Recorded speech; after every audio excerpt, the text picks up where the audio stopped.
Thank you all for giving up the opportunity for sake tasting to instead hear a little bit about Tibetan art. It is such an honor to have this opportunity to celebrate the exhibition Unknown Tibet, the Tucci exhibitions and Tibetan painting currently on display here at the Asia Society Gallery. This extraordinary show is the culmination of decades of patient and painstaking work on the part of a dedicated group of scholars, most notably the exhibition's guest curator, Deborah Klimberg-Salter, her Italian colleagues, including Oscar Nelassini, and finally, senior curator of traditional Asian art at the Asia Society, Adriana Proser.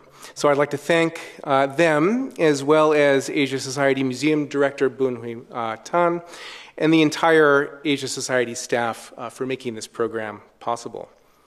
So I'd like to whet your appetite with some images from the exhibition and its beautiful catalog, as well as some of my own during my lecture this evening. So the exhibition also links to the themes of tomorrow's full-day symposium, Moving Borders, Tibet in Interaction with Its Neighbors. And I encourage everyone here to visit the exhibition if you haven't done so already, and to attend tomorrow's program, which boasts a distinguished international lineup of scholars from China, Europe, and North America.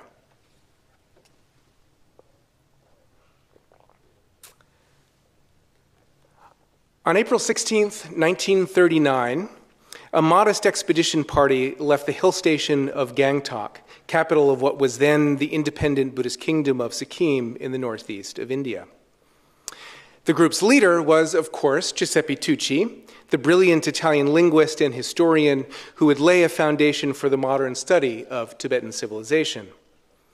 At the time, Europe faced an escalating threat of violence, and the caravan would return to Sikkim on September 5th, just 2 days after British Prime Minister Neville Chamberlain would announce this nation is at war with Germany. Tucci was accompanied by his second wife, Giulia Nuvoloni, and the photograph here, taken shortly before the expedition embarked, shows Nuvoloni and Tucci seated center and right, lovingly holding their Lhasa Apsus. They were joined by Felice Boffa Bellarin, a captain in the Italian mountain force who served as expedition mapmaker and photographer, as well as a team consisting of a dozen porters, a cook, 2 servants, and a caravan leader who looked after the mule team of some 23 animals.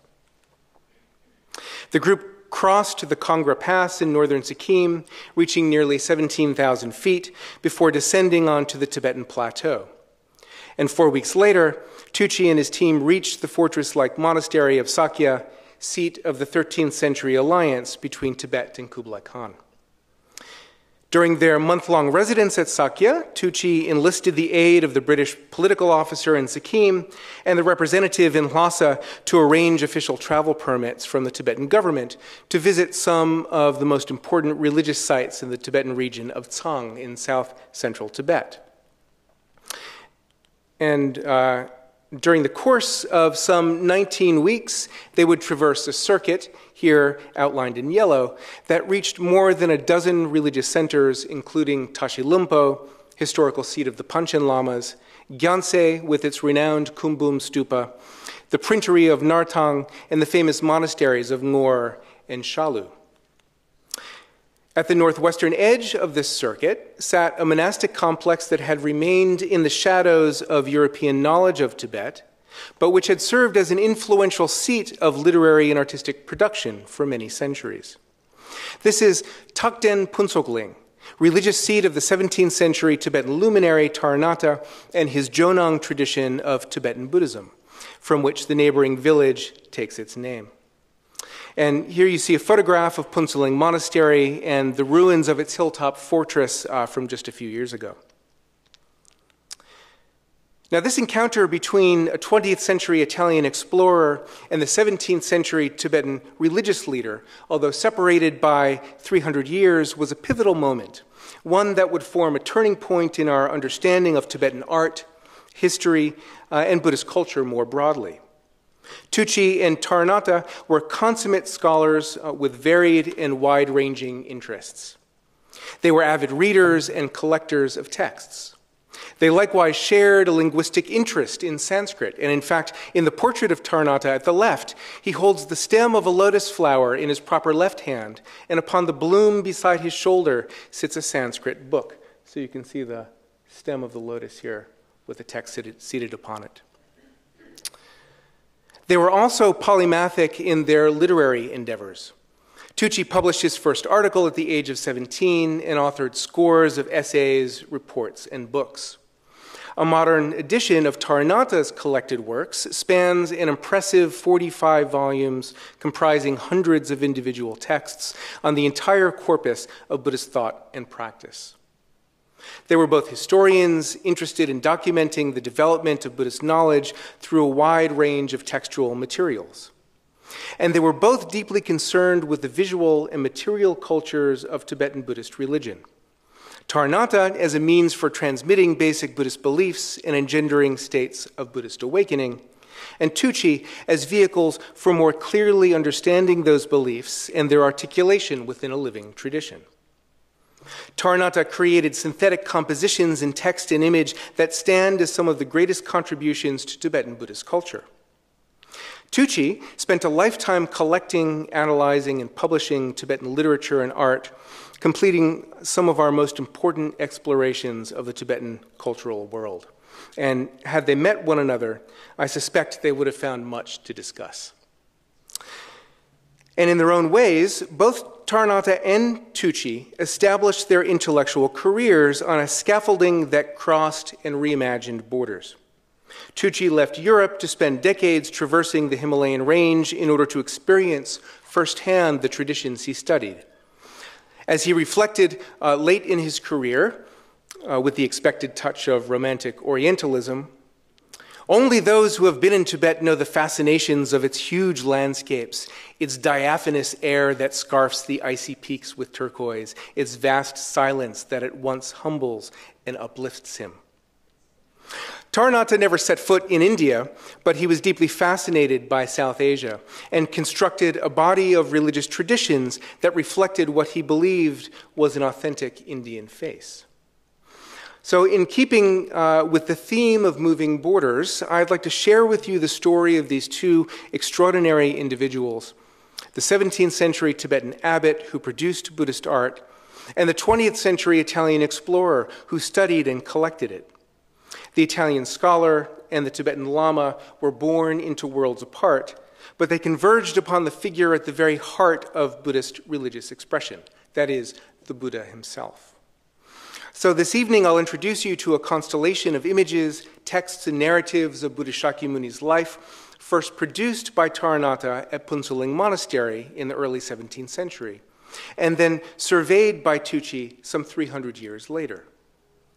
These materials together form a program, what we might consider a Buddha program. And together, these texts and images projected the presence and prestige of a distinctly Indian Buddha onto the Tibetan landscape. If India lies on the geographic periphery of the Tibetan plateau, for Taranatha, it held a central place in Buddhism's living expression. Now, our symposium's theme is moving borders. So before turning to Tucci, Taranatha, and the Buddhas of Phuntsholing, I should probably say a few things and raise a few questions about Buddhist borders and borderlands. From its inception, the Buddhist monastery was characterized by its existence on the periphery. So monasteries served as retreats from society predicated on notions, whether symbolic or actual, of renunciation, separation, and withdrawal from the mundane world. The Buddha and his disciples are said to have first lived as ascetics wandering with no fixed abode. They slept in the forest, in public rest houses, or in homes they happened upon at the end of the day. Solitude, however, was never a prerequisite for his followers, and the Buddha is said to have advocated a wide range of lifestyles. So living alone in the wilderness, dwelling with a few companions, and communal habitation. Wealthy patrons soon established temporary shelters in which monks could gather during the summer monsoon rains of North India. These quickly gave way to more permanent structures that served as long-term residence and ritual centers for large assemblies of monks and nuns, that is, the Buddhist Sangha, literally the community. Shortly after the Buddha attained complete awakening at Bodh Gaya, he's said to have visited Bimbisara, king of Magadha, who would become the Buddha's chief royal patron. And after serving a grand meal to the Buddha and his disciples, the king seated himself at a respectful distance from his teacher, and he asked, "Where may I find a place for the Blessed One to live in, not too far from the town and not too near, suitable for going and coming, easily accessible for all people who want to see him, by day not too crowded, at night not exposed too much to noise and alarm, clean of the smell of people, hidden from men, well fitted for others." Well, unsurprisingly, the royal patron immediately determined that his own pleasure garden of Veluvina fit just such a description, being not too far from the town and not too near, suitable for coming and going. He thus offered it to the Buddha, who readily accepted. Early sites for the Sangha then included parks, such as those donated by King Bimbisara, and other patrons followed suit, and soon a large constellation of monastic residences appeared in the region, frequented by the Buddha and his disciples, perhaps more than 24 in all. Early Buddhist notions of the remote frontier referred to places in which the Buddha had never appeared, the Dharma had never been taught, and the Sangha had never assembled. The borderland was thus not simply a place beyond human habitation. It was beyond civilization itself, the abode of barbarians or demonic beings, a location that offered neither the opportunity for religious practice or the chance of spiritual liberation. It was thus that the freedom from rebirth in a borderland came to be considered one of the so-called 8 freedoms traditionally described as constituting a fortunate human rebirth. The borderland could also refer to more abstract aspects of Buddhist cosmology, including states of existence beyond our own perceivable world, such as the realm of form or the formless realm. Canonical literature defined and regulated borderlands as discrete geographic locations set on the periphery of the Buddha's activities. So the Buddhist literature on monastic law, known as Vinaya, distinguishes between Buddhism's historical heartland, the Madhya Desha, where monastic regulations of the Vinaya were to be strictly upheld, and the frontier regions, the Pratyanta Janapada, where the religious rules could be relaxed. And this suggests that border regions are special cases requiring a degree of doctrinal fluidity, perhaps in line with the social, ethnic, and political fluidity often encountered in such areas. Vinaya texts also set forth categories of ritual boundaries called Sima and Mahati Sima to be used during the creation and maintenance of monastic communities. So the boundary thus established the space in which a particular Sangha might gather and in which certain prescribed rituals must take place. Tibetan borders and borderlands have long attracted the attention of European scholars and explorers, and Tucci himself was deeply concerned with the heritage of far western Tibet. And yet, contemporary scholarship on the borderlands as locations not simply where political or cultural territories end, but where they meet, contest, negotiate, converge, and fuse, in the words of my colleague Tenzin Jimba. The scholarship has tended to focus on Tibet's eastern periphery, the regions of Kham and Angdo in contemporary Qinghai, Gansu, and Sichuan provinces, and mostly during the early modern and modern periods. It's important, however, that we not lose sight of Tibet's pre-modern borders and the ways they were defined and contested and reimagined. And to that end, I want to quickly raise a pair of questions that I won't attempt to answer here, but which I hope will provoke further reflection about the unique geographies of the periphery. So we can begin by asking, as a matter of historical record, what can we know about the pre-modern Himalayan conceptions of the border and of marginality writ large? How were borders and borderlands demarcated and maintained? In the Tibetan context, we can look to indigenous practices of border demarcation, which date at least to the geomantic temple constructions undertaken during the imperial period in the 7th century, as a means for converting the landscape and thus its inhabitants to Buddhism. Prior to the modern period, Tibetans did not typically construct territorial maps in a visual way. Instead, it was common to represent them and even reshape Tibetan geography through the crafting of literary maps. Now, such maps could, for example, be inscribed through the medium of religious biographies of past masters, such as the Indian tantric adept Padmasambhava and the Tibetan poet saint Milarepa, whose activities in the borderland could claim new territories and reorient sacred geographies according to the shifting sectarian concerns and allegiances of their time. The erecting of stone stelae could serve a similar purpose here. Second, what can we learn about religious traditions and institutions by focusing on borders and borderlands? So what do we gain when we shift our attention away from elite centers of monasticism in Lhasa, Shigatse, or Sakya, or when we consider sites on the margins to be productive centers in their own right? From that perspective, how does our understanding of institutional social relations and identity formation change? And we can also reverse this formulation to ask, what do we learn about borders and borderlands by focusing on religious institutions? This broadly underscores the need to address the impact of place, here the borderlands, on the formation of religious expression and the role religion plays in the creation and the recreation of place. So I'm delighted that many speakers at tomorrow's symposium will address exactly these kinds of issues. But this evening, I'd like us to consider borders in a slightly different way. The way in which Taranatha's India and the Indian Buddha were made manifest in Tibet, effectively shifting the southern border, or even blurring the boundary altogether.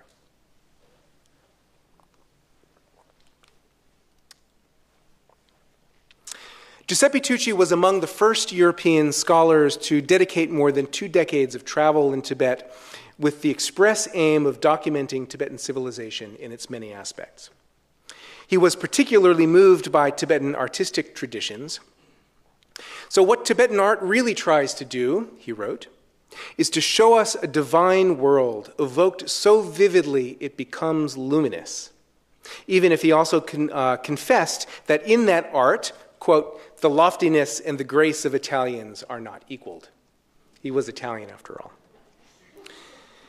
Tucci's interests spanned the fields of philology, history, philosophy, religion, art, and archaeology. And he was also, by all accounts, a brilliant linguist, fluent in Sanskrit, Prakrit, Chinese, Tibetan, and spoken Bengali.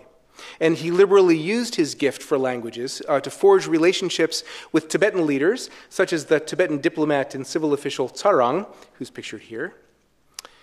He was equally famous for his stylish airs, Tucci the Italian. In 1929, the Romanian historian of religion Mircea Eliade encountered Tucci in India and wrote in his diary, "He's surprisingly young."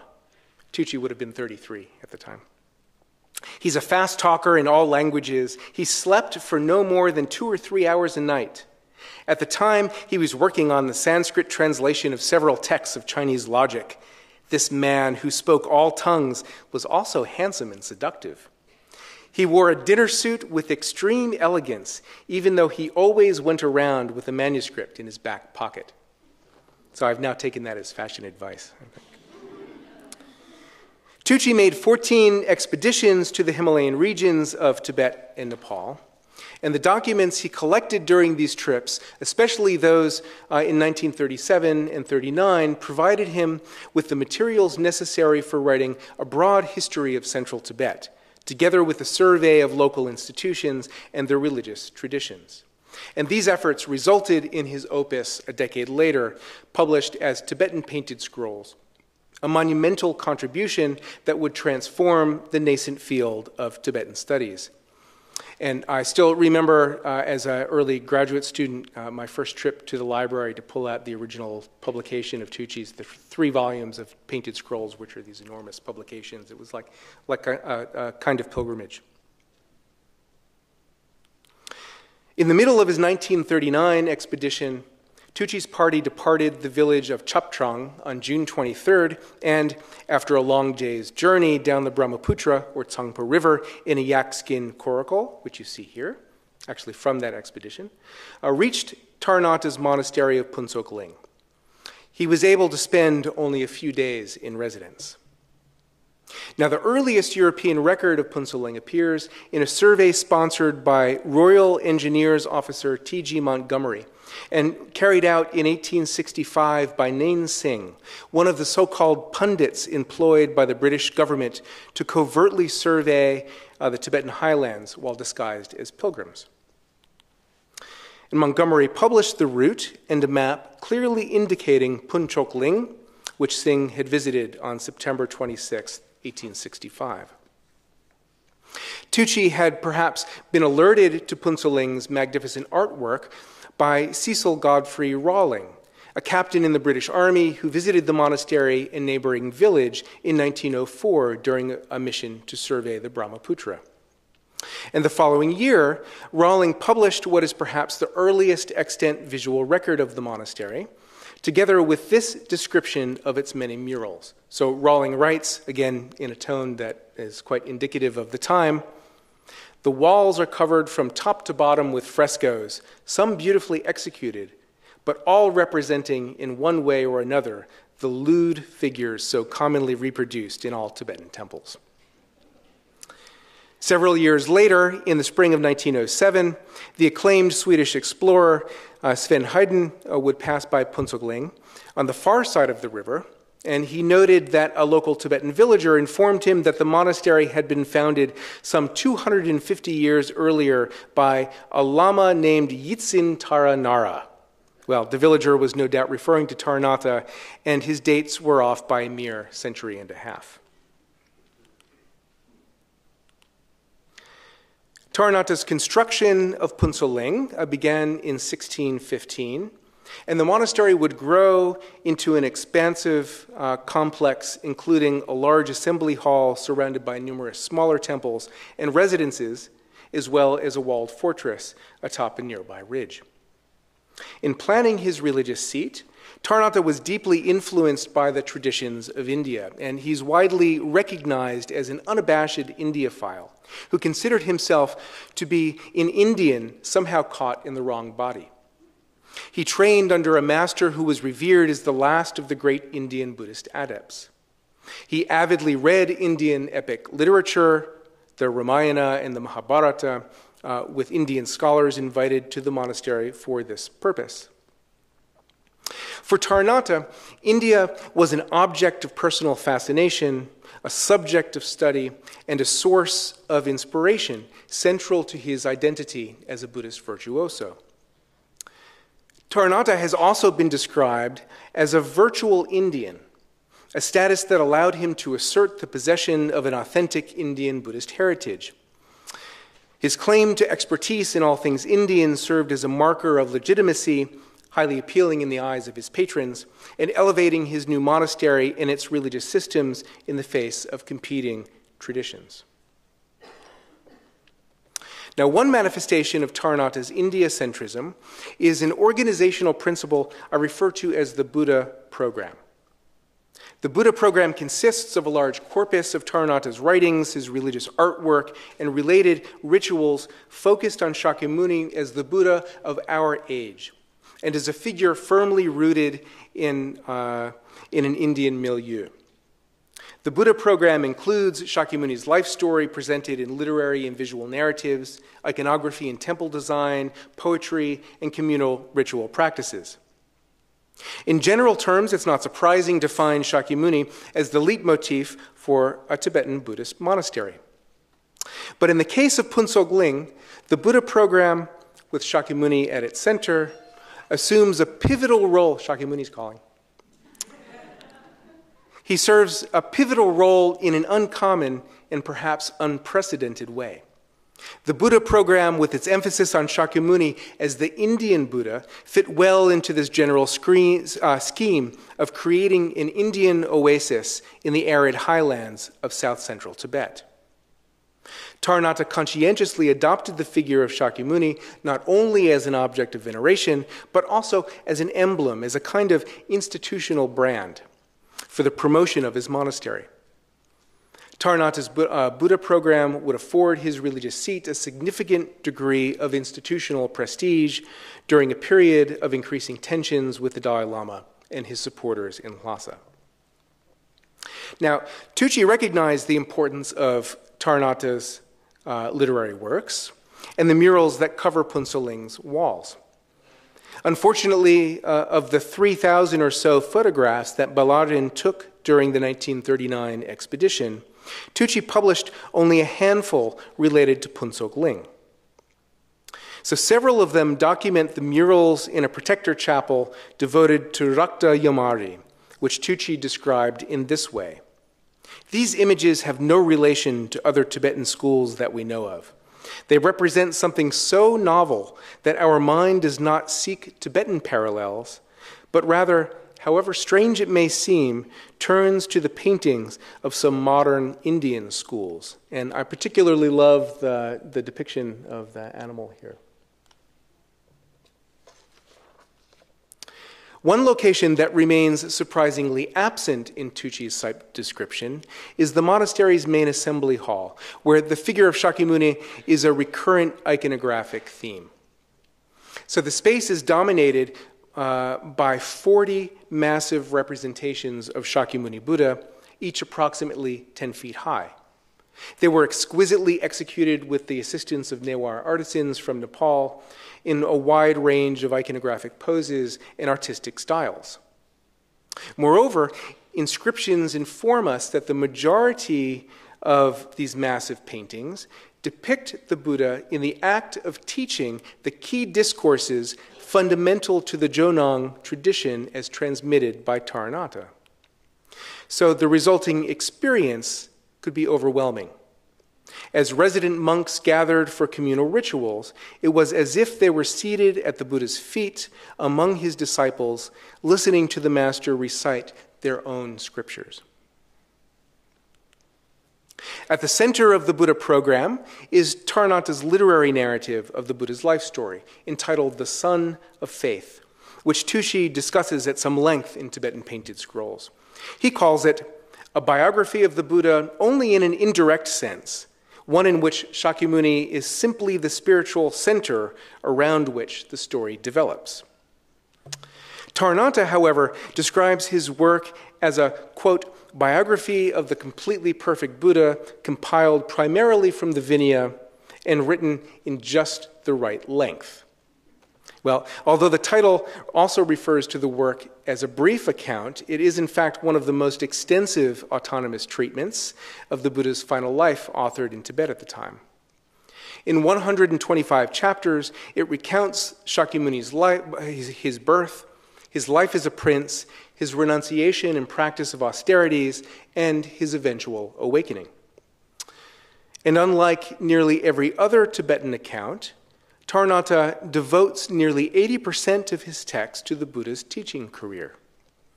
And unlike the majority of Tibetan authors, he draws almost exclusively on the early Buddhist Vinaya literature, arguing that such sources provided a more authentic picture of who the Buddha actually was, where he actually went, what he actually taught. It's quite a claim. In this sense, Taranatha sought to present what he believed to be a kind of a critically historical portrait of the Buddha. Taranatha also wrote a manual, a textual literary manual, for translating his literary narrative of the Buddha's life into a series of detailed paintings. It's called the Painting Manual. And this text served as a blueprint for artists to lay out the story in visual form. So in the early 1620s, Taranatha commenced a painted presentation of the Buddha's life story in a second-floor ambulatory courtyard, and you can see two walls of it here. So it follows the path that a pilgrim could make in walking a circumambulation on the second floor. The resulting muralscape was massive, covering some 300 linear feet for a total of 1,500 square feet of painted surface, all and replicating all 125 chapters of the literary narrative. And it would become one of Punsaling's most prominent artistic features. So as you walk through, your left side would be completely filled with visions of the Buddha's life story.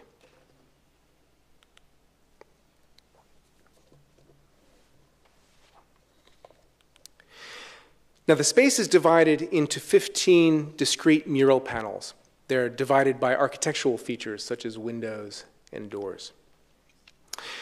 And the story progresses in a narrative order in the direction of a traditional circumambulation, beginning in the southwest corner and with the birth and his youth, his training, his enlightenment, and then ending on the adjacent wall here with the Buddha's death, the distribution of his relics, and the first Buddhist councils.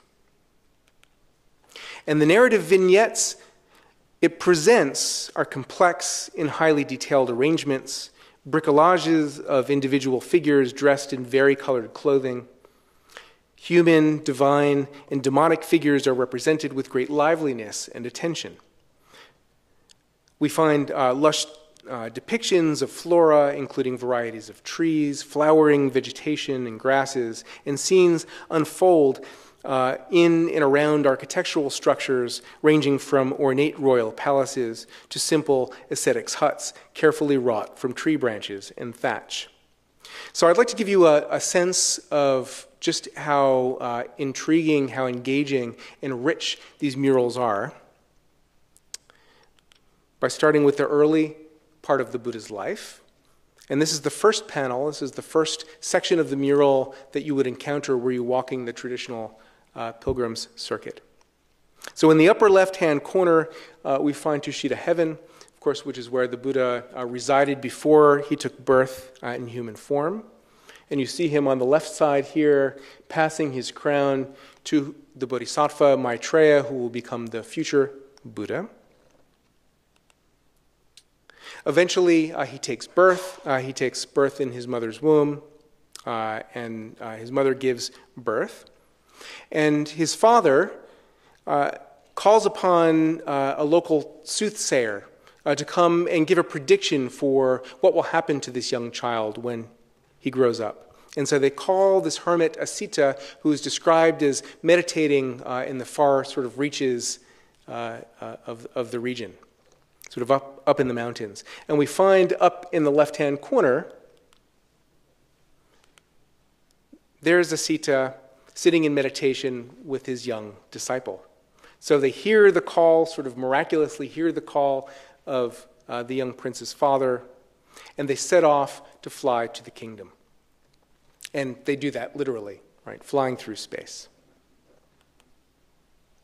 They land on the ground a short way outside the palace grounds.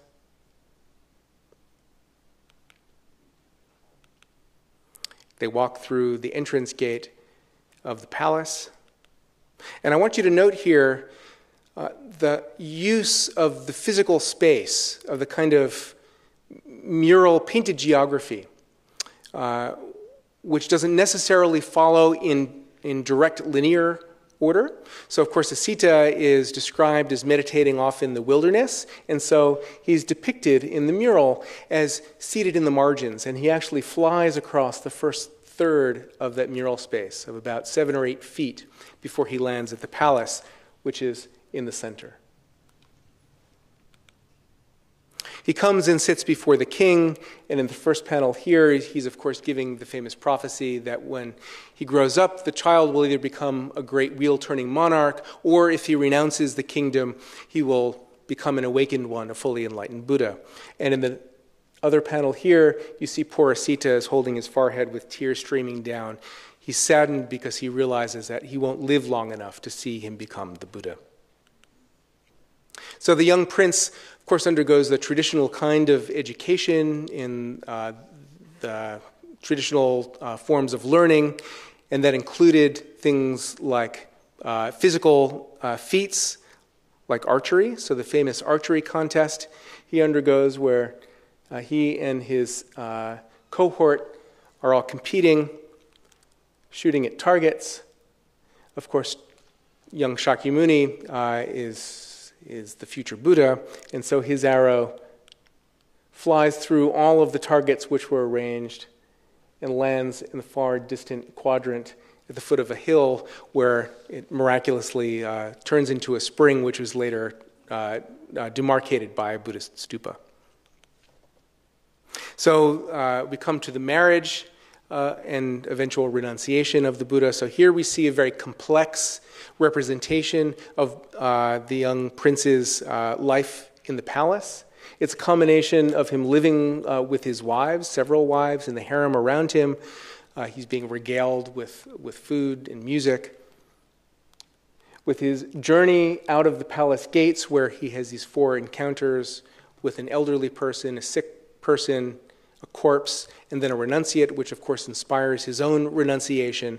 And here you see him off on his trusty steed, Kantaka, who's leading him far from the palace gates so that he can renounce the world and practice austerities.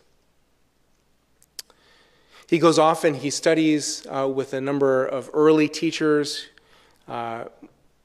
undergoing practices of mortification of the flesh surrounding his body in flames and smoke and so forth. Also standing on one leg for years at a time, which is a practice still carried out in India. And eventually the famous scene of the Buddha's defeat of the demon Mara and his eventual awakening. So you get a sense here of just how dense and rich this mural depiction is, and it covers many hundreds of feet. So I want to highlight here one final example of Buddha imagery at Phuntsholing. So one that I think encapsulates the power that such images could play in the formation of institutional identity. And this is the monastery's central and most sacred relic, a figure of the Buddha Shakyamuni known as the Jowo Chokle Namgyal, which means he who is victorious in all directions. And this is a statue that sits in the heart of the monastery's inner sanctum. Now, the Tibetan word Jowo is usually translated as Lord or the Lord, and serves as an epithet for important religious statues of Buddha Shakyamuni. And the title is often meant to suggest a statue's direct connection to the early Tibetan Empire, and thus to the formation of Buddhism on the plateau, creating a locus of authenticity and legitimation. And the model for such icons in Tibet is the image ubiquitously known as the Jowo Shakyamuni, which you see here. The statue sits in the center of Lhasa's Chokhang temple, known by Tibetans as the Tsuglakang, where it is believed to have been made during the Buddha's own lifetime and continues to serve as his living proxy. So it's difficult to overstate the Jowo Shakyamuni's stature within Tibetan religious culture. It's sometimes referred to as the Palladium of Tibet, emphasizing its apotropaic, I should never put that word in a public talk, because it's doesn't roll off the tongue. Its apotropaic powers, and Tibetan pilgrims regard it as their most sacred relic. Now, Captain Rawling observed the Jonang Jowo during his 1904 visit, writing, "One shrine is worthy of mention, as it contains a copper gilt statue of Buddha, beautifully cast and richly encrusted with turquoise." And Tucci likewise took note of it, writing, "The central deity is a Jowo of gilded bronze of good Nepalese make."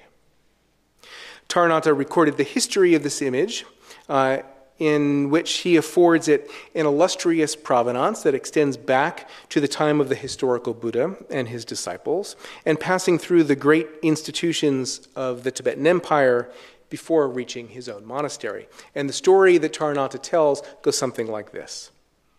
In the years following the Buddha's death, the statue was created by a divine artisan for a temple commemorating one of the Buddha's miracles.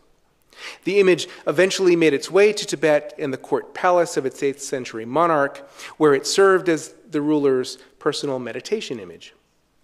During later years, the statue was moved to Tibet's first and most prominent monastery, Samye, where it remained for many centuries and was eventually thought lost.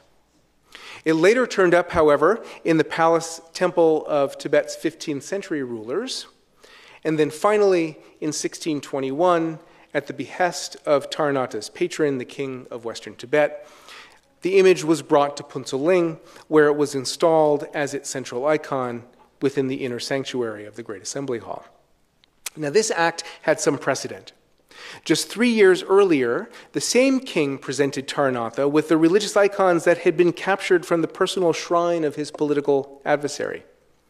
So sacred images could thus serve as a reminder of the conquest of political foes, demonstrating the relationship between patron and patronized. And Taranatha adds a final comment that further elevates his icon's status. So he writes, "It seems that in terms of their likeness, design, and form, there's little difference between the Phuntsholing Buddha, that is the Jowo Chokli Namgyal, and then he goes on to list two of Lhasa's most important religious icons." Now it's worth pausing for a moment to examine the two images that Taranatha invokes here, and I don't have time to discuss them in detail. The Tibetologists in the room will recognize them. Let me just say that both are considered to be exceptional statues dating to the earliest period of Buddhism in the Himalayas. Both are believed to have been created by miraculous means, one during the Buddha's own lifetime and after the Buddha's own likeness. Both were invested with tremendous spiritual and liberative power, and both would be housed in the preeminent temple complexes of Lhasa associated with Tibet's great imperial past. And both were associated with the ascendant fifth Dalai Lama, whose Mongol backers would go to war with Taranatha's own royal patrons. So what first seemed to be an offhand statement clearly signals a broader agenda, especially from the pen of an author as wise to the ways of patron relations as Taranatha. So when he writes that there's little difference between his image and the two images in Lhasa, he is suggesting a functional equivalence. Phuntsholing's central icon of the historical Buddha, presented by Taranatha's benefactor and enshrined by the Lama himself, is no ordinary image. Rather, at a time of increasing tensions between his monastery in western Tibet and the Dalai Lamas of Lhasa, the Buddha of Phuntsholing, and thus the monastery itself, could stand face to face with the most important religious institutions of central Tibet. So let me conclude here with a final account of how Taranatha's Buddhas have traversed geographic and cultural borders. In January of 1912, a young Japanese scholar of religion named Token Tada, who was Tucci's elder by just 4 years, traveled to Tibet with the aim of studying Buddhist philosophy. And he did so through an agreement that was made between the 13th Dalai Lama and Otani Kozui, hereditary abbot of one of Japan's largest Buddhist sects. Tada reached Lhasa in July of 1913 and eventually spent 11 years living as a monk in Sera Monastery, where he became perhaps the first foreigner to receive the Geshe degree in recognition of his advanced scholarship. During his years in Lhasa, he formed a close relationship with the 13th Dalai Lama, to whom he referred to as my constant patron and mental support during my stay in Tibet. The Dalai Lama, who was known as a great reformer, may have found in Tada a useful window into what he saw as a burgeoning Buddhist modernism in Japan. Nevertheless, when Tada returned to Japan in 1923, he brought with him an archive of thousands of Tibetan texts and religious objects, including hundreds of volumes of the Tibetan canon, which formed the foundation for the study of Tibetan Buddhism at Tohoku University. Now, the one gift that Tada requested before his departure, but never obtained, was a painted narrative of the Buddha's life story. It therefore came as a surprise when he learned that, prior to the Dalai Lama's death, the Tibetan ruler had secretly bequeathed to him just such a painted story. And so, in 1936, 3 years before Tucci would reach Phuntsok Ling, Tada received a set of 25 tankas, or hanging scroll paintings, depicting the Buddha's life in exquisite detail. And although Tada himself published reproductions of the tankas, he never determined their origins. It remains unclear how exactly the 13th Dalai Lama acquired these paintings, or if he commissioned them himself. However, careful research by a team of scholars in Japan over the past several decades has determined that this exquisite set was undoubtedly based on Taranatha's narrative of the Buddha's life and his manual of painting instructions. Although distinct from the Phuntsok Ling murals in both style and format, the Dalai Lama's gift has carried the Jonang Buddhas farther than Taranatha might ever have imagined possible. And last year, Taranatha's Buddha program made yet another move, this time into the digital realm, with the launch of the Life of the Buddha project that I co-direct. So this project set out to address the challenges of studying visual art, literature, and their institutional contexts in a synthetic way. And so it's now possible, should be possible, to read Taranatha's literary account of the Buddha's life in English and Tibetan. And as you read, you can follow the story in the mural, or you can prioritize the mural and discover the related text as you go along. The user can also explore Taranatha's painting instructions, search thousands of mural inscriptions, and find all of the Buddhist canonical sources Taranatha used to craft his account of the Buddha's life in any combination. In her catalog of the Hidden Tibet exhibition, Deborah Klimberg-Salter suggests Tucci's guiding manifesto with a quote from one of his later publications. So Tucci writes, "For my part, I'm quite ready to scale any mountains when I find them in my path. But the aim of my expeditions has been quite different. That of revealing and preserving the remnants of the civilizations which have succeeded one another in the Himalayan area, and of reconstructing the complex events and the peoples who form a bridge between the Indian subcontinent and Central Asia. So tonight, let us celebrate Tucci's lifetime of traversing borders and revealing and preserving the wonders of the Himalayan world." So thank you all very much.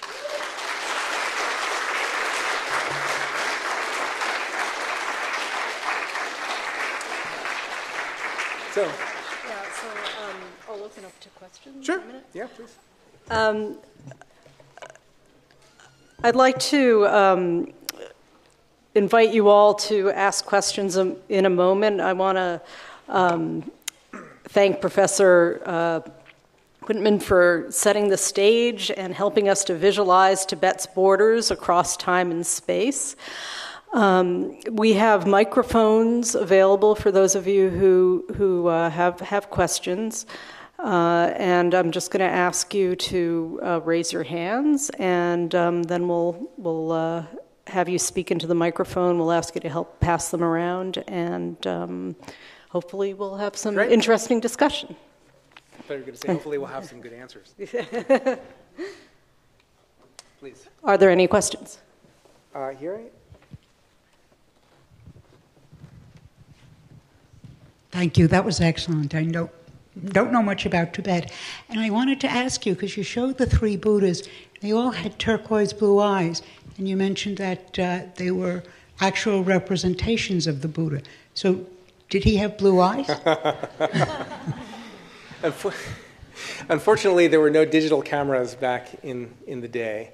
The eyes here are really painted just according to traditional conventions. I mean, the whole idea of these images, the statues of being direct likenesses painted during the Buddha's own lifetime and after his own actual likeness, of course, is a religious conceit. It's a kind of pious fiction that indicates and gives gives life in the tradition itself to the power that these images had. Their proximity to the Buddha himself as the founder, as the origin of their tradition, is the source of their own power, of the power of these images. And of course, this is a tradition that was widespread across the Himalayan world, across the Tibetan world. You find them in Mongolia, but you also find them places in East Asia, like in Saryoji Temple in Japan.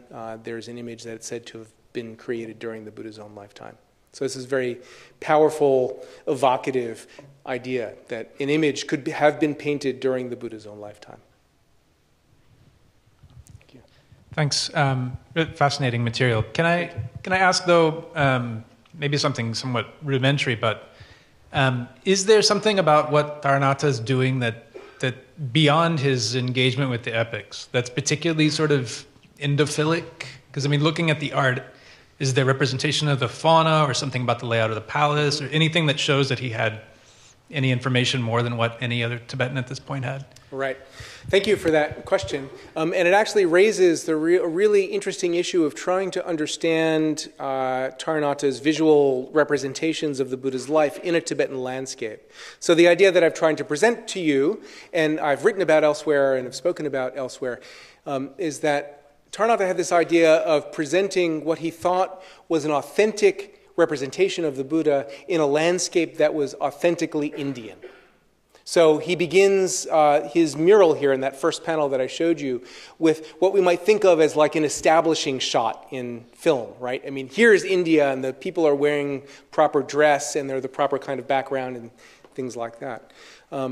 But what is interesting to me, and honestly is work that I have yet to do, is to try and understand what the local influences might have been on things like architecture, on clothing, on vegetation, on trees, and things like that. And I don't have a good answer for you yet. But this is the kind of thing that I think we need to look at more closely. The idea is not just to understand the stories in the abstract, but in this specific kind of instantiation. So not only a story as a text or as an image, right, but as part of a complex sort of program that includes their architectural context, so the actual space in which the Buddha's life is represented. Here, it's a more public space that would have been open to pilgrims. You can walk around it, circumambulate. It's a religious practice, so you can experience the life story of the Buddha as you're performing a kind of ritual practice. But then to understand it in its broader geographic context as well, what influences are there from this very high and dry kind of plateau, the Brahmaputra, the Tsangpo River basin, where the monastery is located? Yes, please. My question is about the Buddha himself, and I'm wondering if from these texts or from your knowledge of Buddhism, if you can tell me what the Buddha's religion was, because you're talking about representing him in an Indian context here, which is fine. But I read a wonderful book by, I believe the guy's name was Laumeni Joshi, and he explained that the Buddha was Shramana, and it was a different religion from Hinduism or from Vedic Brahmanism.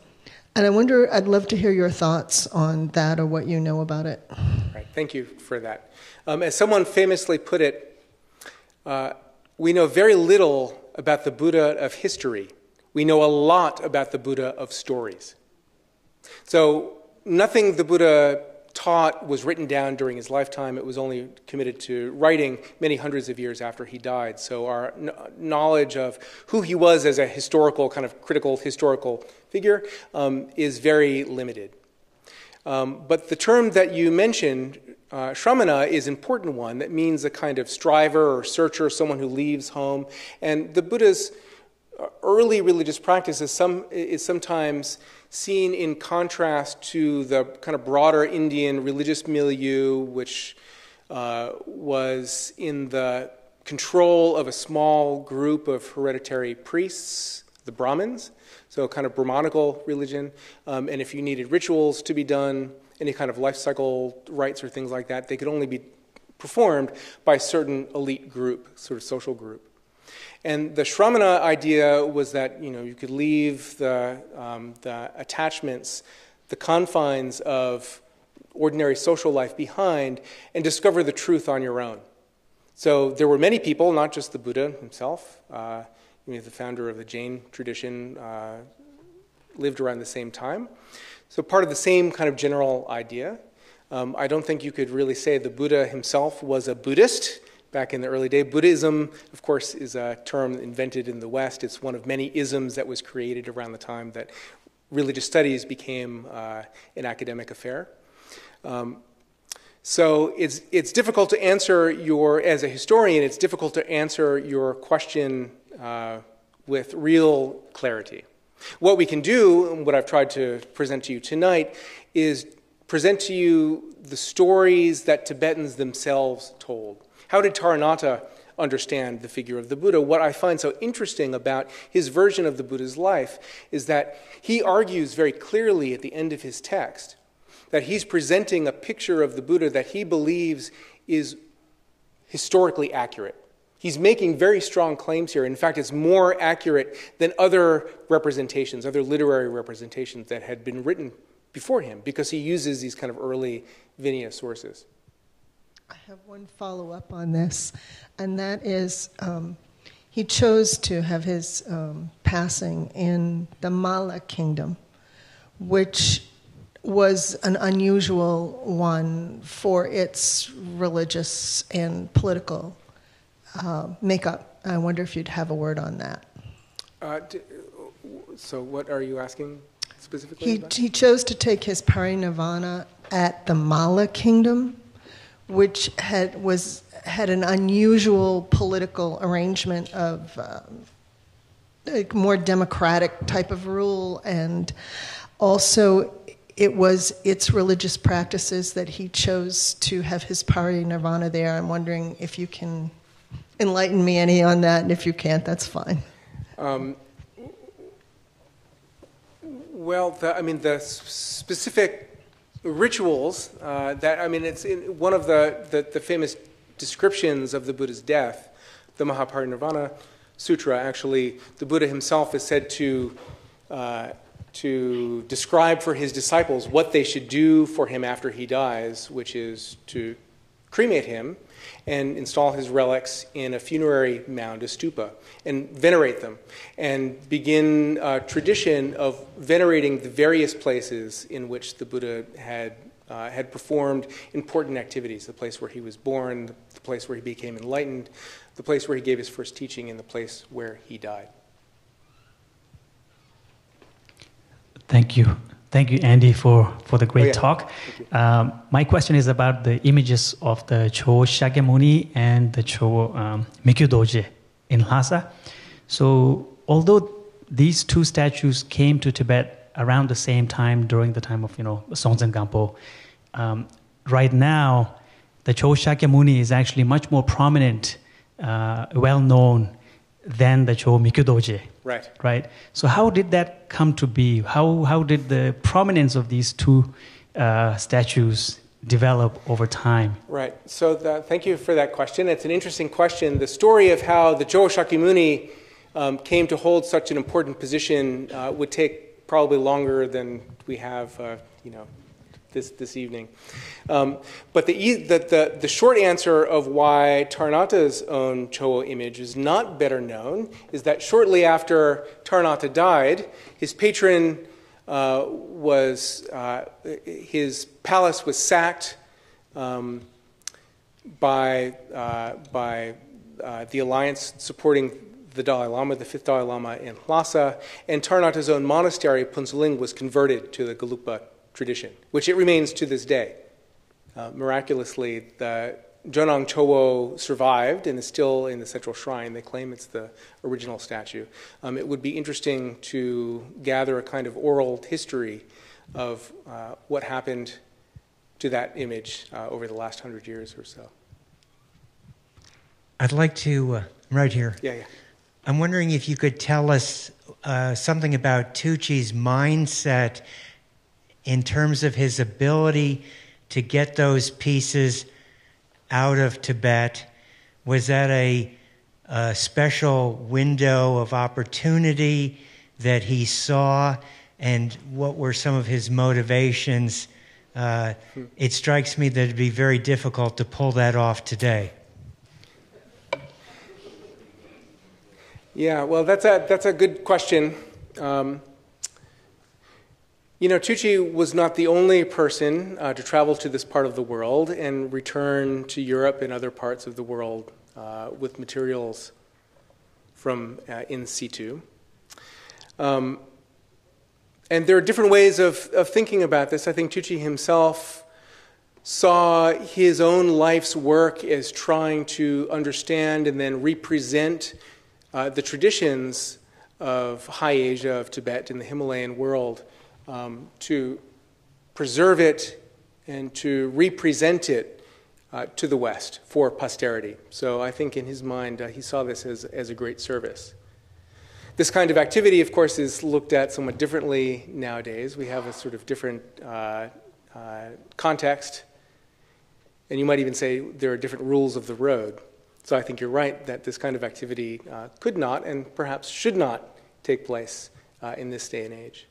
But I think we can say we're fortunate that the pieces that we have on display in the gallery here are available for us to see them, because most certainly, probably very few, if any of us in this room today would ever have had a chance to see them otherwise.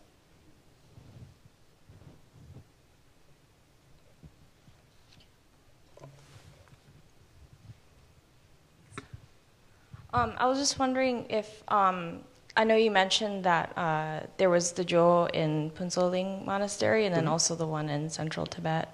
And I was wondering if, since there is that precedence of the Jo being the Lord and there's that direct connection to the Tibetan Empire, I was wondering if by having the Jo as the central icon in Punsoling, if that was sort of like a direct challenge to Central Tibet's claim as the successor of the Tibetan Empire. Right, so thank you for that. It kind of gets to the heart of what I was trying to suggest in the last part of this talk. I think there's something to that.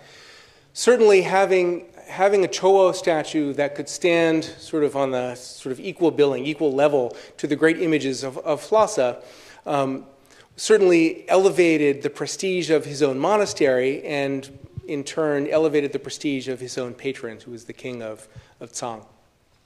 Now the problem was, at the time, Tsang and U, the two regions of central Tibet, were close to at war with one another. And as I said, Taranatha's patron lost, and the monastery was eventually converted to the Gelug tradition, to the tradition of the Dalai Lamas. Now what's interesting is that Taranatha creates this kind of equivalence with the images of Lhasa, but he never directly compares his Jowo to the main Jowo Shakyamuni of Lhasa, to the one that is this kind of center of religious activity in Lhasa. And I think one reason for that might be, well, to put it bluntly, you don't mess with the Jowo Shakyamuni.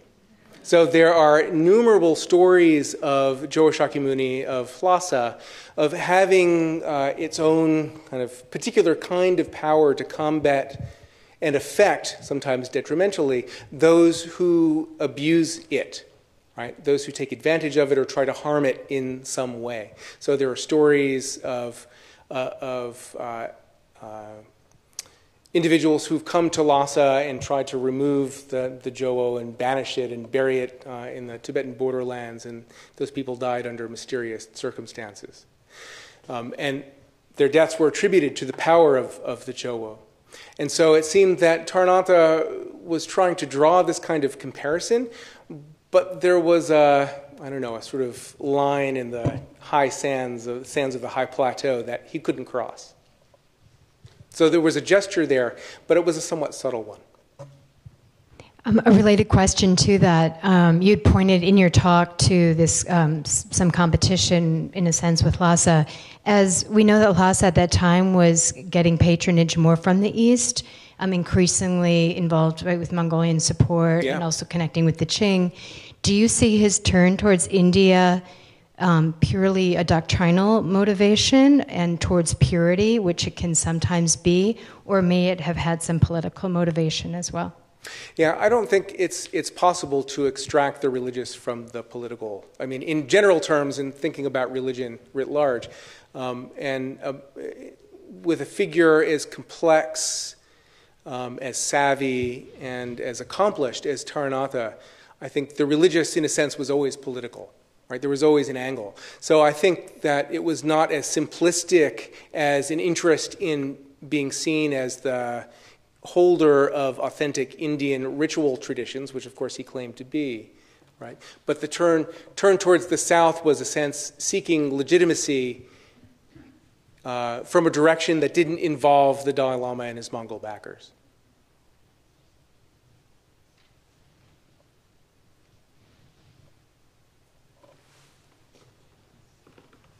I think there's one up here on the left in the blue striped shirt.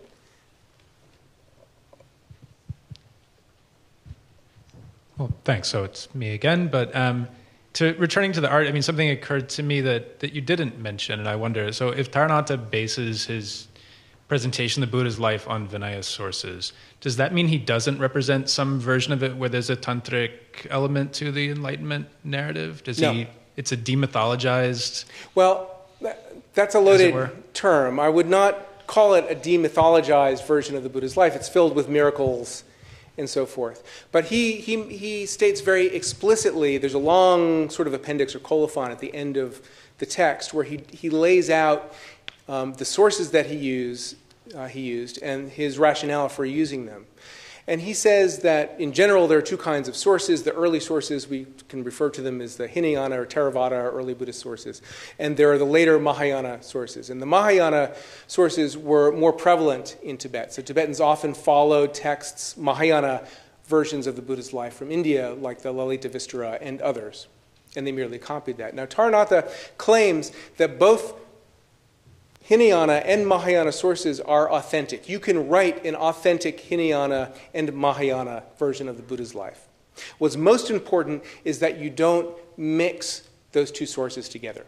That's problematic. But he then goes on to say that the Mahayana tradition presents a version of the Buddha's life that is grandiose. It's almost beyond imagination. It's beyond comprehension of ordinary individuals like us. And if you want to, this is how he ends his colophon, if you want to understand where the Buddha went and what he said and who he met and what he did, then you need to look to the early Vinaya, the Mulasarvastivada Vinaya. Interestingly, there are other extended versions of the Buddha's life, in some ways analogous to what Taranatha did. There's one version in particular by a writer named Nanam Tsumba. And it's an equally extended version of the Buddha's life. It's almost entirely drawing from Mahayana sources. It's completely different in context. It seems very cosmic, almost tantric, you might say. So there were different modes of approaching the Buddha's life for sure.